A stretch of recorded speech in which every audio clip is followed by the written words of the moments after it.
সুহানা দিয়ে নানির বাড়ি কদিন বেড়াতে যায়? মাসে, এক মাসে কয়দিন বেড়াতে যায়? হ্যাঁ, একদিন পড়তে আসো আর একদিন আসো না কেন?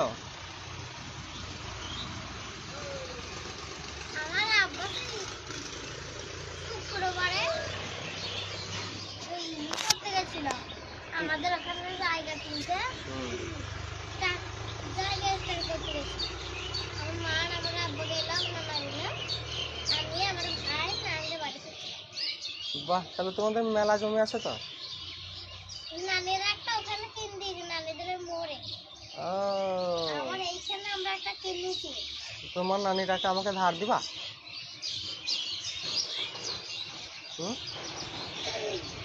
আমার কাছে 3টি জমি করে দিত, 3,000 টাকা দিচ্ছে। ও, তাহলে নিজের নামে করে দিয়েছে তো? এবার কোনো চাপ নাই তো আমার কাছে। আমি 5,000 টাকা করে দেবো, আমার নামে করে দিল। দেবা? হ্যাঁ, এমনিতেও হবে না, আমি ডুপ্লিকেট নাতি হয়ে যাবো। তাহলে এইরকম করে যে তুমি পড়া কামাই করছো, একদিন আসছো 2 দিন আসছো না, তাহলে তোমার পড়াশোনার কি হাল হবে?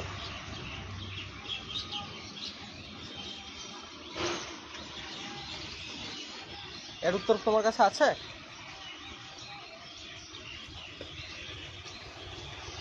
পড়াশোনা হচ্ছে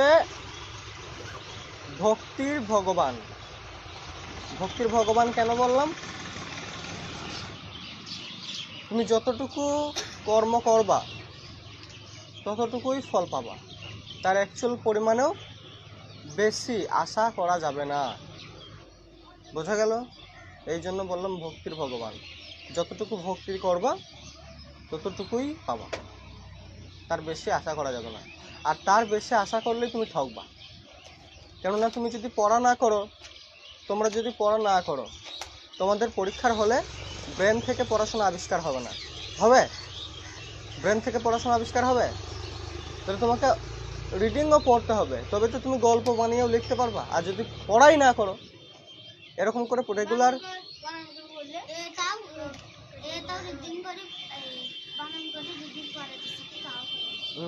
তো তোমরা যদি পড়তে না বসো, তাহলে চারিদিকে ফাঁকি হয়ে যাবে, আর শেষে আমার ঘরে এসে 10টা পড়বে।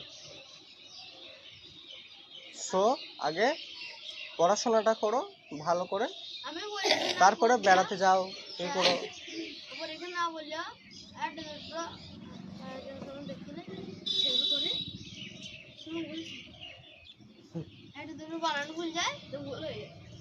বানান ভুল হোক, লিখবা বারে বারে।